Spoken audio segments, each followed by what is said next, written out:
Olá! Hoje é terça-feira, 30 de abril. Neste último dia do mês é celebrado o Dia Nacional da Mulher, instituído em 1980 pela Lei 6.791. Este dia foi criado para reforçar a importância do papel da mulher no desenvolvimento da nação nos mais diversos setores, da indústria aos serviços públicos, comércio, campo, ciência e tecnologia e em todas as atividades que ela desejar. Hoje, então, é dia de reforçar essa conscientização que lugar de mulher é onde ela quiser. Nesta edição, também vamos falar sobre o Plano Ruas Visíveis, uma iniciativa do governo federal para promover direitos humanos voltados à população em situação de rua, divulgação do novo Cadastro Geral de Empregados e Desempregados, pacote de reformas na Argentina e muito mais. Além das notícias de interesse dos trabalhadores, dos movimentos populares, em defesa dos direitos humanos e da democracia, na edição de hoje do seu jornal você também vai acompanhar.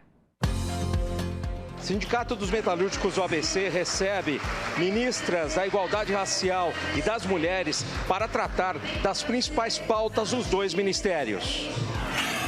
No Dia do Trabalhador, brasileiros reivindicam melhores condições de trabalho e aumento do salário mínimo.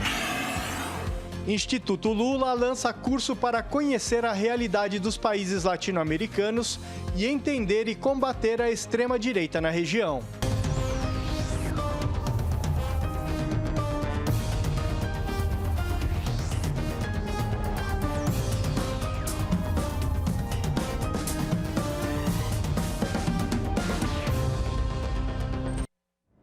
As ministras da Igualdade Racial e das Mulheres estiveram hoje no Sindicato dos Metalúrgicos do ABC para reafirmar propostas de trabalho, democracia e o combate à desigualdade.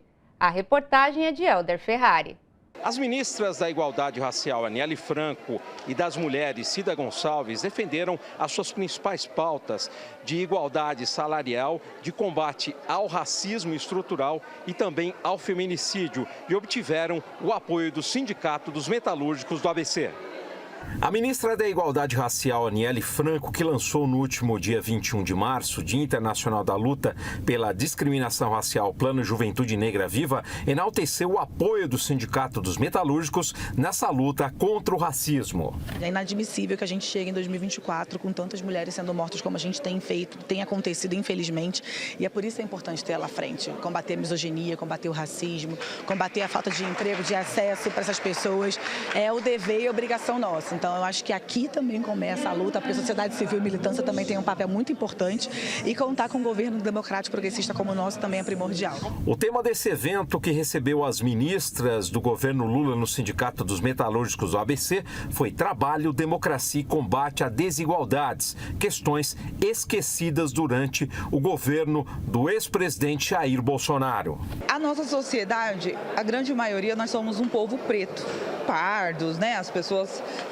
se autodenominam da forma que achar. Mas, assim, no IBGE é muito claro. Então, assim, não tem como não ter política para isso, para as mulheres e para as mulheres pretas, para os nossos jovens que estão aí. Então, esses dois ministérios estão de parabéns, porque é dessa forma que a gente tem que fazer. O enfrentamento tem que ser todos os dias. E nós vamos fortalecer o Ministério das Mulheres e o Ministério da Igualdade Racial para que a gente possa, juntos, diminuir qualquer tipo de discriminação.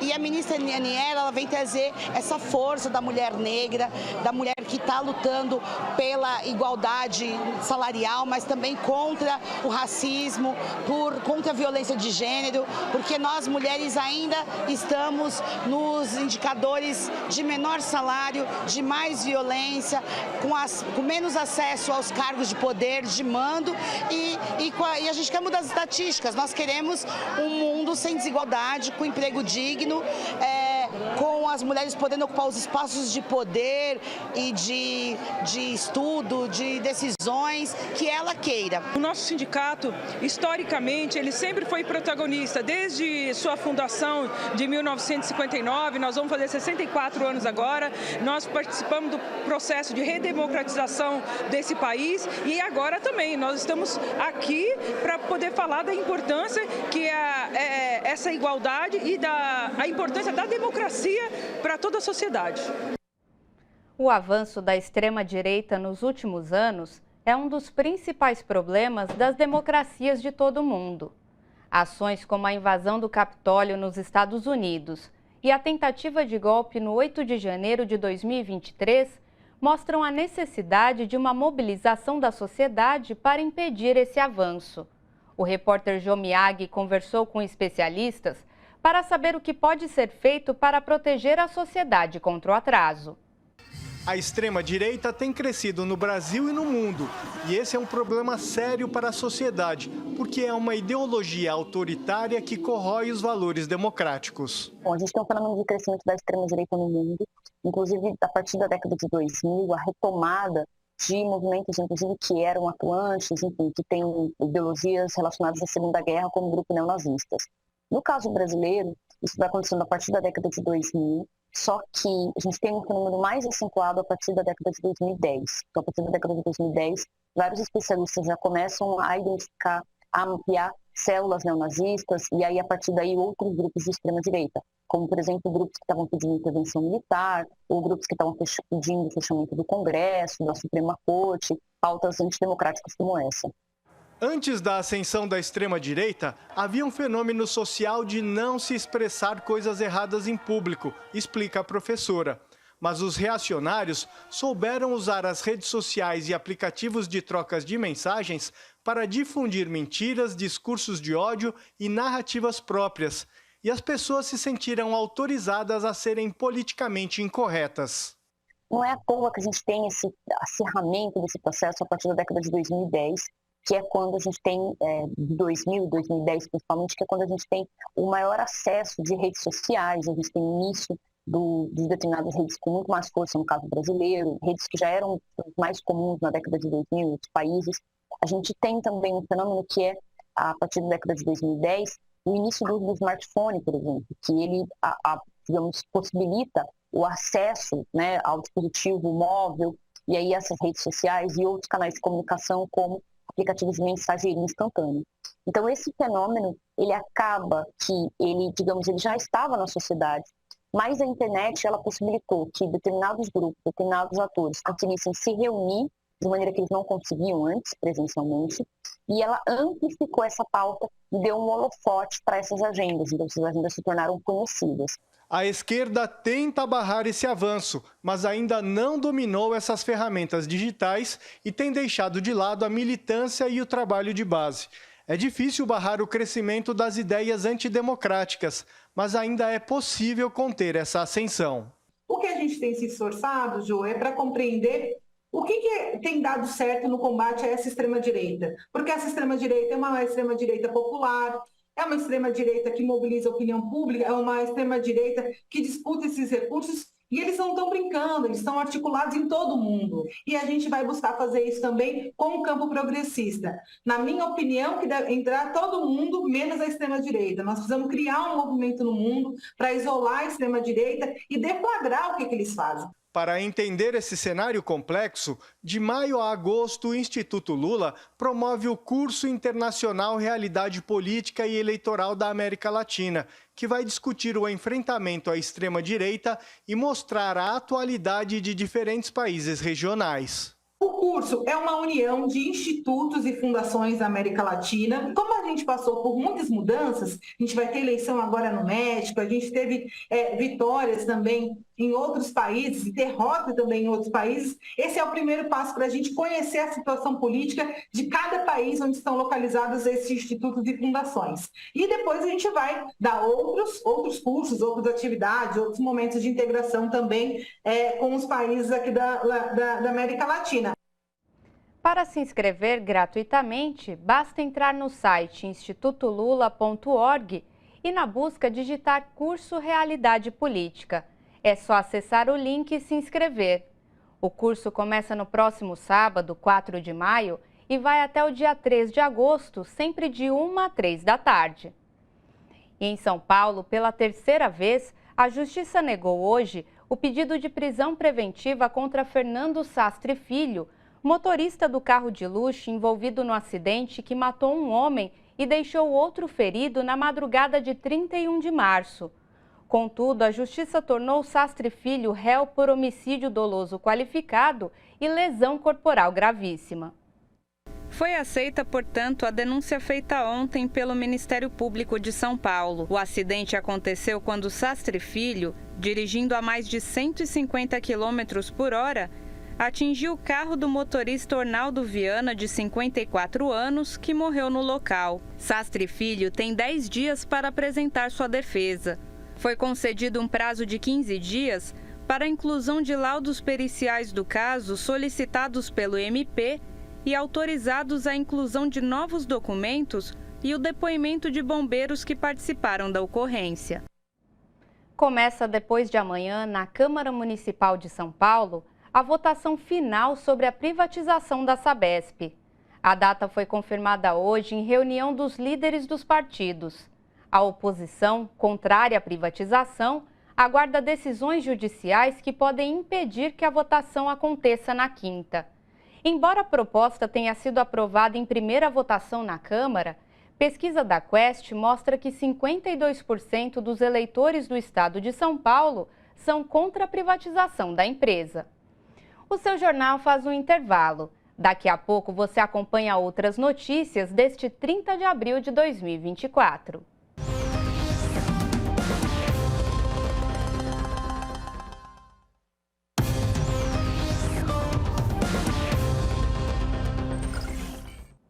Em evento na manhã de hoje, a cidade do Rio de Janeiro foi a primeira a aderir ao Plano Ruas Visíveis. A iniciativa do governo federal visa promover direitos humanos para a população em situação de rua, como mostra a reportagem de Viviane Nascimento. O Plano Nacional pelo Direito ao Futuro da População em Situação de Rua, também chamado de Plano Ruas Visíveis, foi anunciado no fim do ano passado com um orçamento de quase R$1 bilhão e agora começará a ser posto em prática a partir do Rio de Janeiro. Por que o Rio de Janeiro? Porque, primeiro, o Rio de Janeiro é uma das cidades, eu acho que tem a situação, como nós vimos ali pelos dados, mais grave no sentido de olhar a população em situação de rua. E segundo, pela disposição da Prefeitura do Rio de Janeiro em iniciar por aqui, né? Usando as experiências que o Rio de Janeiro já tinha, o que a gente faz, na verdade, é uma integração. A gente olha para as experiências que estão sendo feitas já no município, a gente potencializa isso, a gente aprende com eles também para melhorar aquilo que a gente já faz.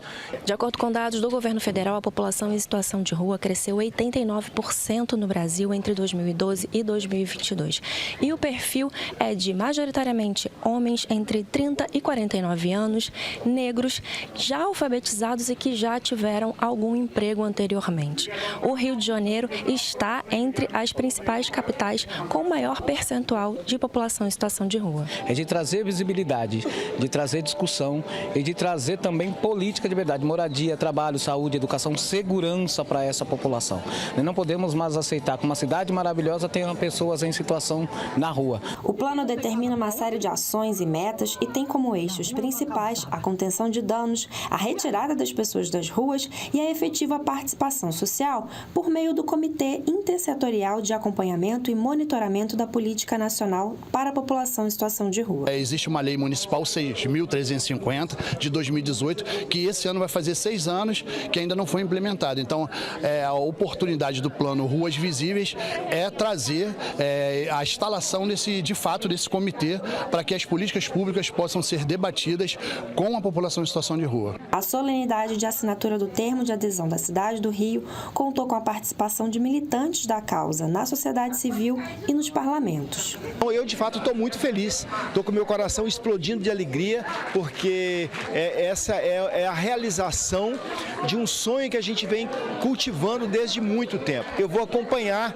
em todas as capitais onde for onde foi iniciado o Plano Nacional, eu quero estar lá representando a Frente Parlamentar Nacional. Meu papel enquanto vereadora dessa cidade é muito mais do que fiscalizar, é estar junto, é estar vendo realmente a mudança, a transformação e que a vida delas de verdade vai mudar, que elas vão ter moradia, elas vão ter garantias de vida. É sobre isso, empregabilidade. Em seu discurso, o ministro Silvio Almeida ressaltou que o cerne do programa é a moradia digna e a prioridade absoluta são as crianças. Esse plano, portanto, é um plano de transição. Isso é muito importante ter. Repito, não é um plano para deixar as pessoas na rua, é um plano que tem como seu núcleo central a habitação, e a habitação com direitos, como prioridade absoluta, como determina o artigo 227 da Constituição, e como determina o Estatuto da Criança e do Adolescente. Nós precisamos tirar todas as crianças da rua em caráter emergencial, urgente. Então esse é o foco principal do nosso plano. A Câmara de Vereadores de Porto Alegre realizou hoje uma reunião para apurar o incêndio que atingiu uma pousada na semana passada, causando a morte de 10 pessoas. A reportagem é de Guilherme Oliveira. A reunião foi realizada na Comissão de Direitos Humanos para apurar as causas do incêndio e contou com a presença de ex-moradores da pousada Garoa. Eu fui um dos que morei 1 ano nessa pousada e é horrível. Aconteciam invasões de outros de rua para roubar os moradores, briga, prostituição, fio aparecendo, bicho, lixo mal acumulado. É horrível a precariedade, né? As pessoas estão sendo enterradas diretos. E outra coisa é sair atrás de indenizações para famílias agora, né? Que a gente está se procurando, vai sentar agora. Tem uma reunião segunda-feira da pastoral e a gente. Após 4 dias do incêndio na pousada Garoa, em Porto Alegre, algumas perguntas seguem sem respostas. Entre elas, como o executivo firmou convênios com essa rede de pousadas e os renovou em dezembro passado, sem verificar se o plano de prevenção e proteção contra incêndios tinha sido aprovado ou renovado. Em 2019, foi concedido um PPCI a pedido da Garoa para funcionamento de um escritório. Esse escritório não tem nada a ver com a pousada, tem nada a ver, e em 2019. Então, isso é uma fraude, porque foi enganado o Corpo de Bombeiros. Depois disso, não foi fornecido nenhum PPCI, nenhum. Isso o Corpo de Bombeiros já declarou e pode confirmar a qualquer momento para essa ou outra rede de comunicação. Por outro lado, nós já sabemos que, sem haver fiscalização, havia os pagamentos em dia e em valores que cada vez aumentavam mais. A gente denuncia a Garoa há bastante tempo. Não o problema em si, Garoa, mas a condição com que as pessoas viviam dentro da Garoa. Então, acredito assim, eu pelo menos desde 2022 questiono alguns pontos e isso nunca foi observado pela rede, pelo poder público. Então precisa morrer gente para começar a se movimentar.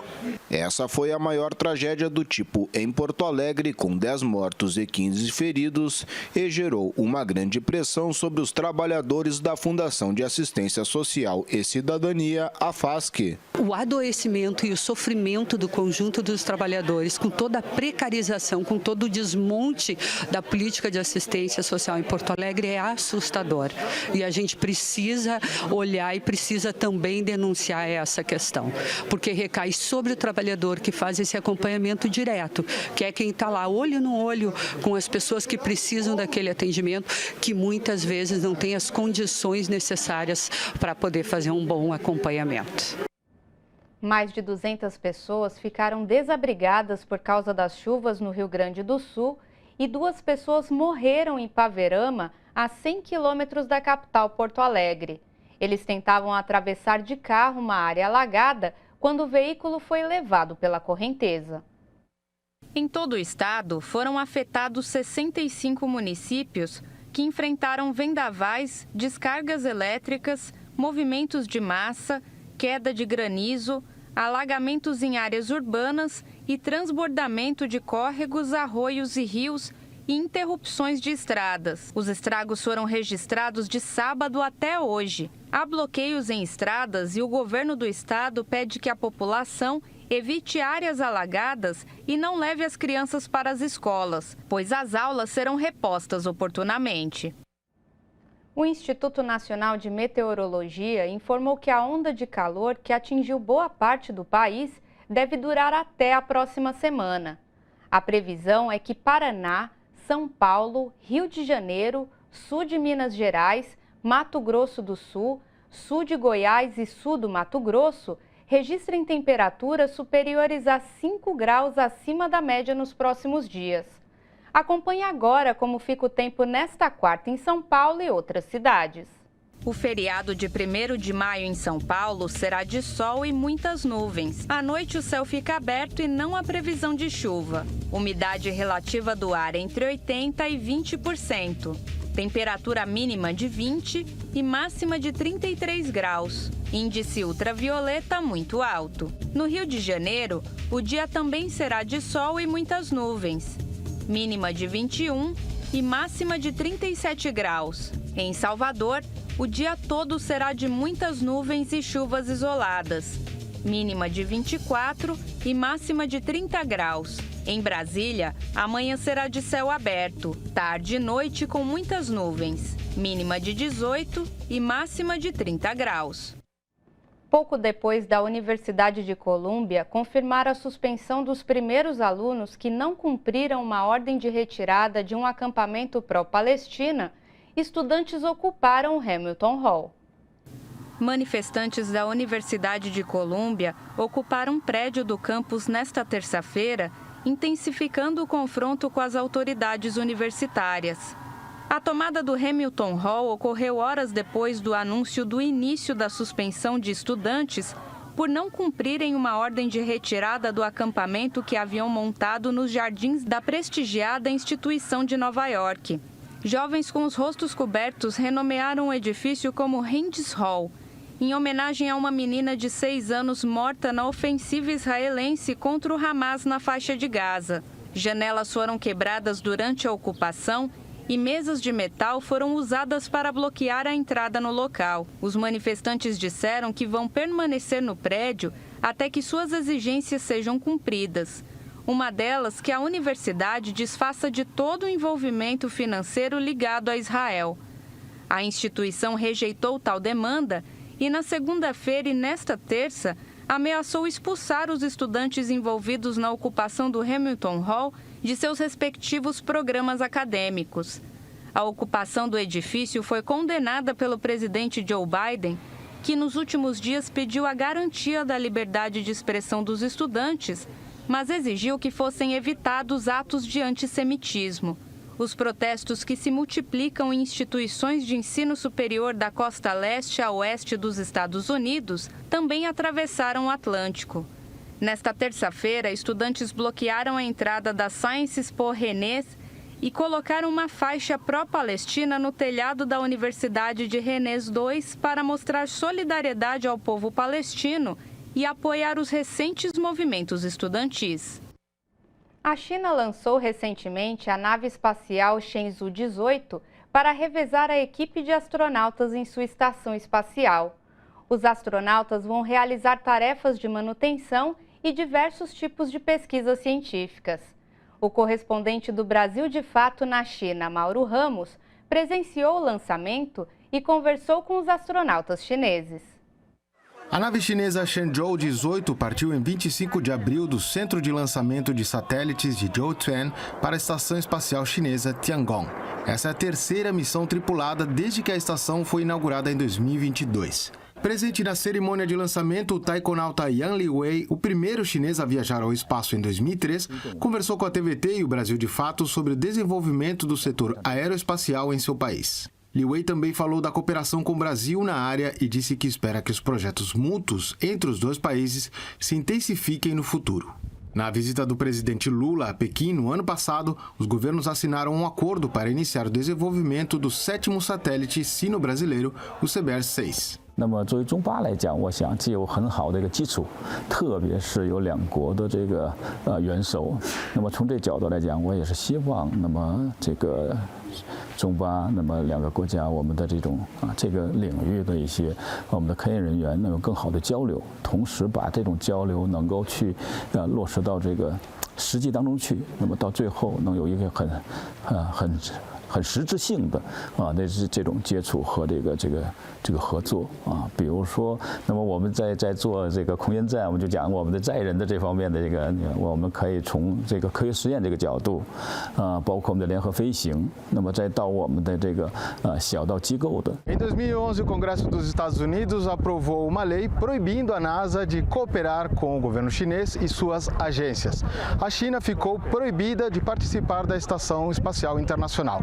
Em 2022, a China inaugurou a sua estação espacial, que deverá ter durante 10 anos uma tripulação permanente. Li Wei acredita que a rapidez do desenvolvimento chinês no setor é a vantagem dos recém-chegados, uma ideia que se refere à capacidade dos chamados países em desenvolvimento de assimilar tecnologia e conhecimento já existentes. 我们因为这个后发优势，给我们带来了很多新技术的这个应用比如举个例子，你像我们现在咱们空间站上，那也是算是这个第一家使用了我们电推力。那么这样的话，从能源的角度来讲，就是这个节省了很多的能源从这角度，我们的新技术的这种运用包括我们一些很多的控制那么都取得了很多的这个新技术的应用，这是在空间站上那么再有呢，就是我们这些年那么这种自力更生所带来的培养了自己很好的一支队伍那么这个我们可能大家也看到了，我们整个的航天或者载人航天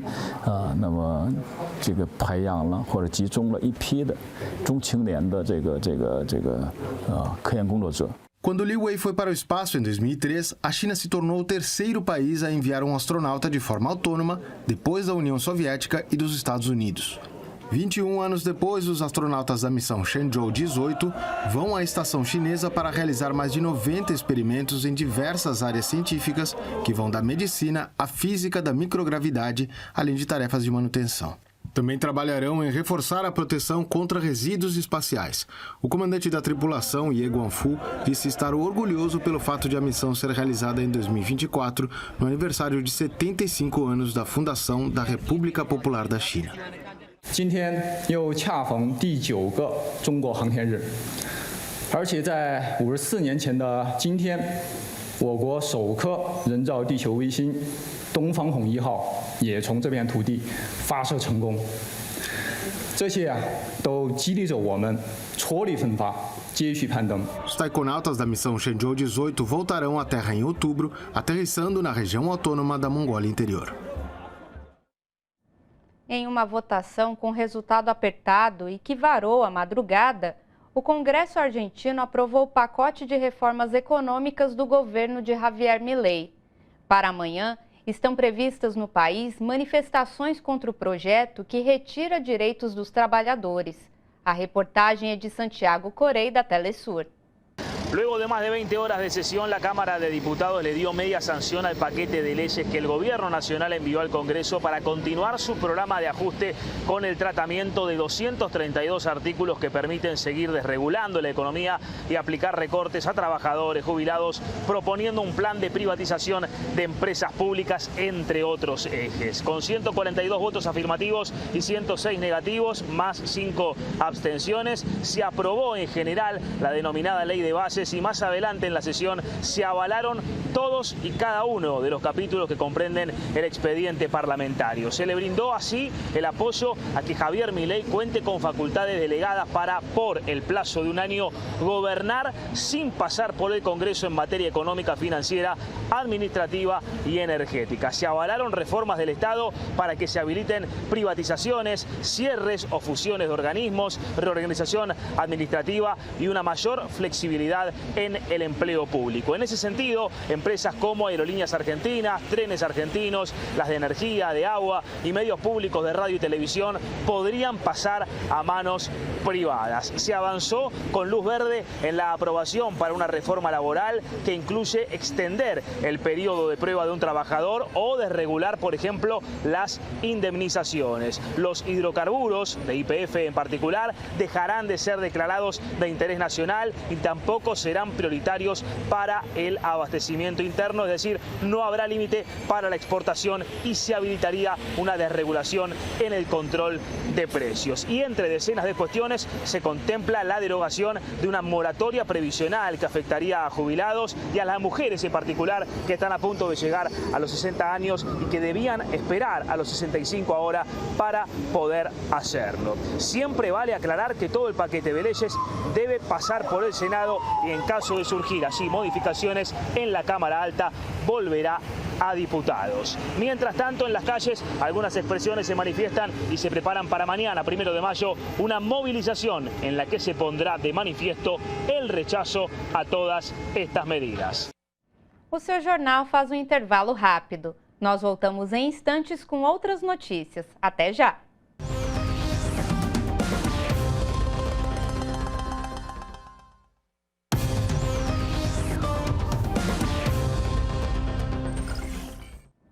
Nós voltamos a tratar da visita das ministras da Igualdade Racial e das Mulheres ao Sindicato dos Metalúrgicos do ABC nesta terça-feira. Elas foram detalhar importantes projetos de seus ministérios e buscar apoio dos trabalhadores, como mostra a reportagem de Helder Ferrari. Durante a visita ao sindicato, a ministra das Mulheres, Cida Gonçalves, contou que assumiu o ministério com 2 grandes objetivos traçados pelo presidente Lula: a igualdade salarial de homens e mulheres e o feminicídio zero. Nós precisamos convencer a sociedade, as empresas, a sociedade, as organizações, os homens. Nós precisamos que o Brasil pense de uma forma civilizatória, e a civilização exige a igualdade entre homens e mulheres. Eu sempre digo que está no seu dedo, 180, 190, e a gente combate a violência contra as mulheres. É importante você tomar sua decisão, tomar uma atitude e ajudar a combater todas as formas de violência e o feminicídio. Neiva Ribeiro, presidenta do Sindicato dos Bancários de São Paulo, Osasco e região, destacou a luta pela igualdade salarial de homens e mulheres, sancionada pelo presidente Lula, como algo que só levará avanços para a nossa sociedade. Que a gente possa discutir o mundo do trabalho e um mundo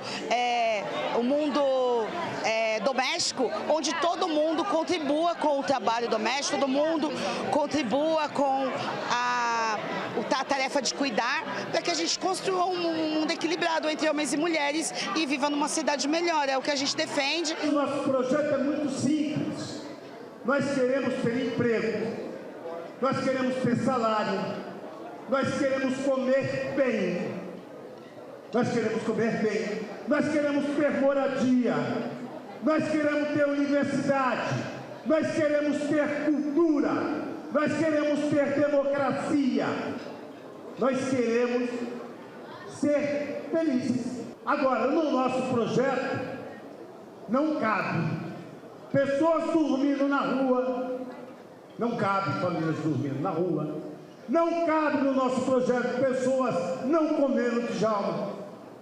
No nosso projeto não cabe a violência contra a mulher, não cabe o machismo. No nosso projeto não cabe o racismo, que existe todos os dias, e não só dentro das fábricas, inclusive, que nós temos que combater isso, trabalhar. A arte é elitista? Artistas brasileiros que já expuseram seus trabalhos em grandes cidades do mundo querem mostrar o contrário. Para isso, inauguraram galerias nas favelas do Rio de Janeiro, muitas vezes em locais onde prevalecem a violência policial e o tráfico de drogas. Maxwell Alexandre, de 33 anos, é um artista plástico que já expôs seu trabalho em várias cidades do Brasil, além de países como França, Espanha e Estados Unidos. Mas depois de conquistar o mundo, ele decidiu voltar para a favela da Rocinha, onde nasceu e se criou, para democratizar o acesso à arte. Quando você traz uma galeria, quer dizer, a primeira galeria de arte contemporânea para uma favela, você de alguma maneira está democratizando ou criando um acesso para o que antes a gente tinha como... Não antes, né? Para o que a gente tem como, sei lá, a arte da burguesia. O espaço Pavilhão 2, na agitada Via Ápia, na Rocinha, a segunda maior favela do Brasil, conta com algumas peças que integram a exposição Entrega, One Planet, One Health, realizada em Paris. Eu lembro que quando eu comecei a flertar com a ideia de ser artista profissional, as pessoas falavam que eu tinha que ir para Berlim, ou para Nova York, ou para Londres, que são as mecas da arte contemporânea, né? Hoje, e eu nunca tinha viajado até então, nunca tinha saído para fora do país, eu me recusava a acreditar nisso. A vários quilômetros dali, na zona norte carioca, a Galeria Cinco Bocas foi inaugurada em 2020 na favela do mesmo nome pelo artista Alan Weber, conhecido por suas fotografias e esculturas que foram exibidas recentemente na Feira Art Basel em Miami. Alan, de 31 anos, dedica o espaço para apresentar artistas que admira. A ideia de criar a galeria surgiu da falta de acesso dos amigos do bairro aos museus da zona sul da cidade, mas também com o objetivo de reunir pessoas de outros locais que relutavam em visitar a favela, cenário habitual de operações policiais contra o tráfico de drogas. Era 2020 e aí eu via muita gente falando sobre muitas coisas, mas eu nunca não tinha visto uma instituição de arte estar dentro desse lugar. Desde setembro de 2023, Weber expõe a mostra Tô de Pé, do artista Cássio Luiz Brito da Silva, de 22 anos, conhecido como Malvo. O jovem afirma que este espaço é fundamental para a sua carreira. O que me despertou, esse sentimento bom foi ver um monte de gente parecida comigo expondo no mesmo lugar. A galeria também é um projeto social que busca aproximar os jovens da arte, patrocinando um time de futebol local e organizando atividades artísticas. Os artistas seguem enfrentando os desafios de trazer pessoas de fora para as comunidades, mas também de atrair a atenção da população local, que muitas vezes tem outras prioridades, como atender às suas necessidades básicas em um cenário marcado pela desigualdade social. O Supremo Tribunal Federal negou o pedido de progressão de pena ao ex-deputado Daniel Silveira. A defesa solicitou a progressão do regime fechado para o semiaberto, mas o apelo foi rejeitado pelo ministro relator Cristiano Zanin, que foi seguido pelos colegas. Zanin justificou que não cabe habeas corpus em casos como esse. Foi o segundo pedido de progressão de pena feito pela defesa de Silveira e negado pelo STF. No início do mês, o ministro Alexandre de Moraes também negou solicitação similar e ainda aplicou uma multa de R$2.000 por litigância de má-fé. Aliado de primeira hora de Jair Bolsonaro, Daniel Silveira foi condenado em 2022 a 8 anos e 9 meses de prisão por atacar os ministros do STF. No dia seguinte, Bolsonaro lhe concedeu indulto, anulado no ano passado pelo STF. Silveira perdeu o mandato de deputado e cumpre a pena estabelecida inicialmente no processo. Em São Paulo, a Justiça não aceitou o recurso do ex-senador Delcídio do Amaral e ele terá de pagar uma indenização de R$10.000 por danos morais ao presidente Lula.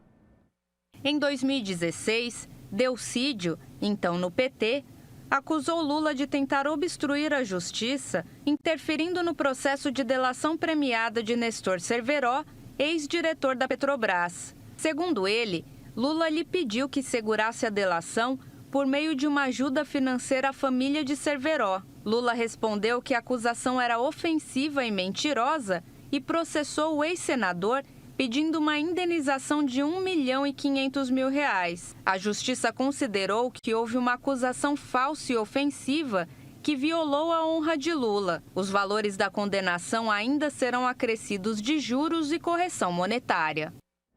Autoridades de segurança, meio ambiente e trabalhistas iniciaram hoje a Operação Mineração Obscura.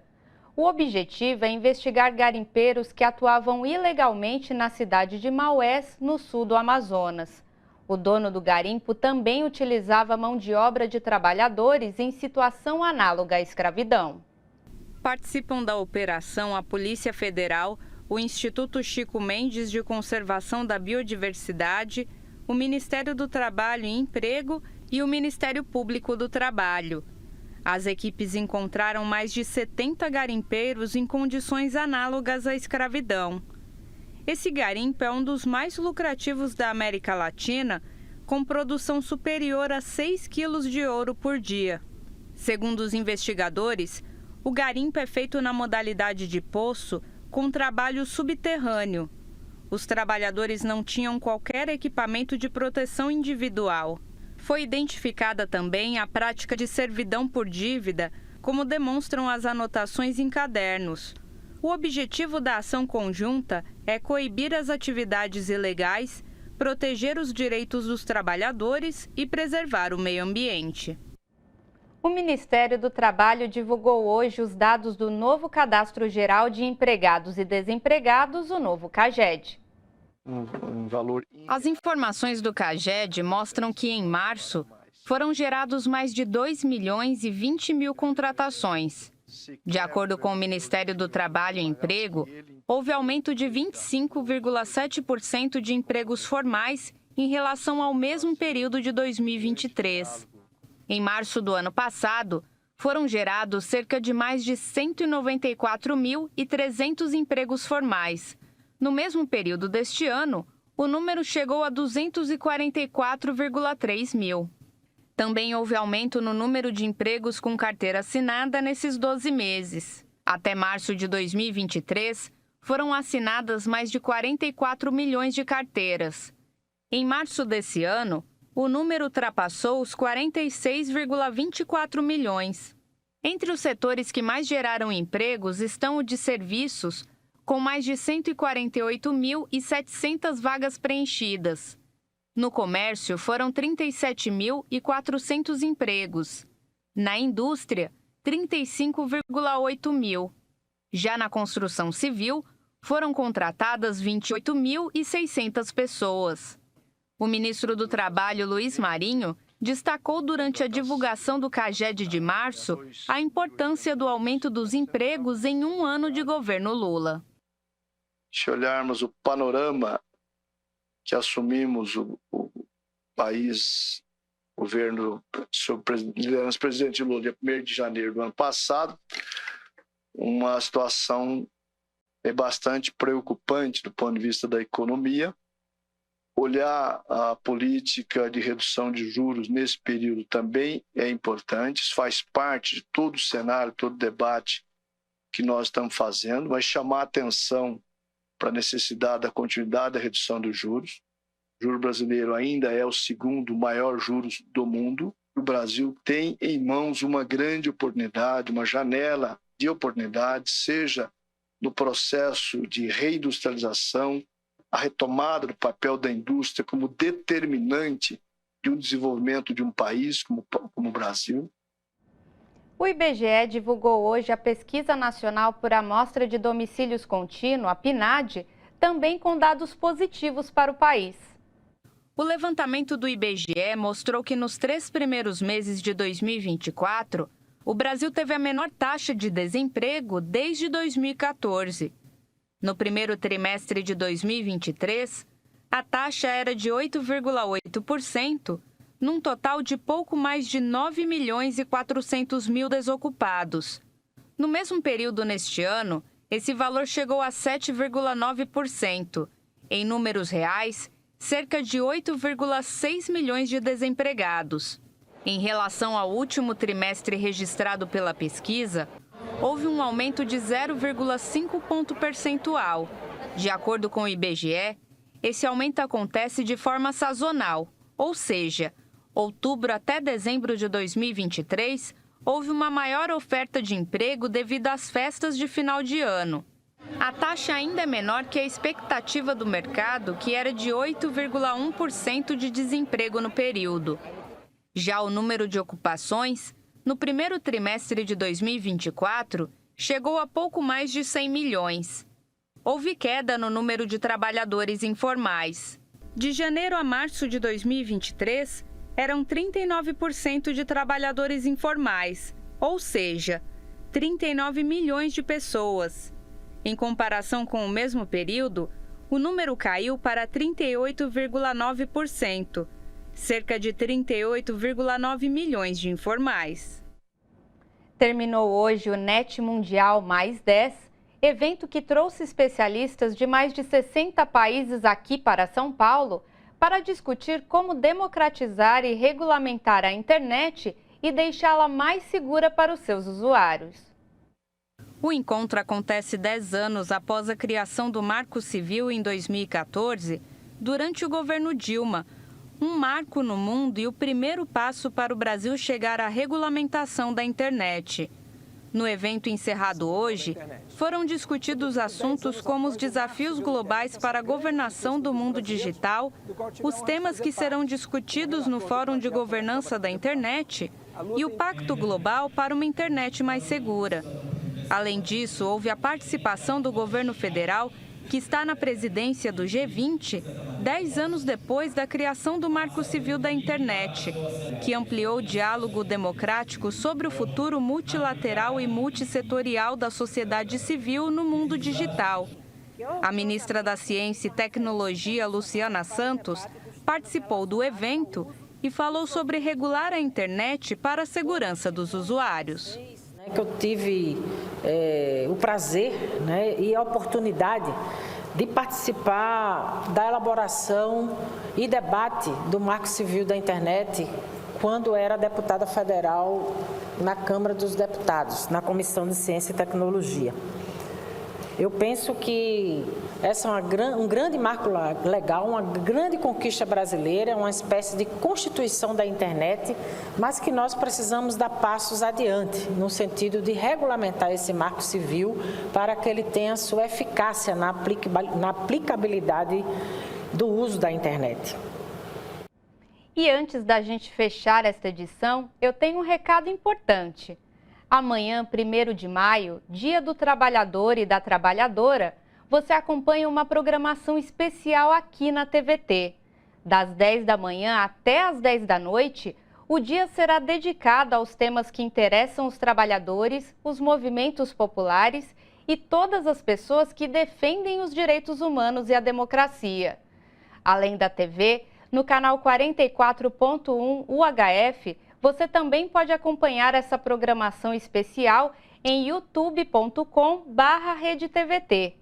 Com o tema Por um Brasil Mais Justo, além das pautas para refletir quais os desafios e as lutas que ainda vêm pela frente, o 1º de maio também será um dia para celebrar conquistas.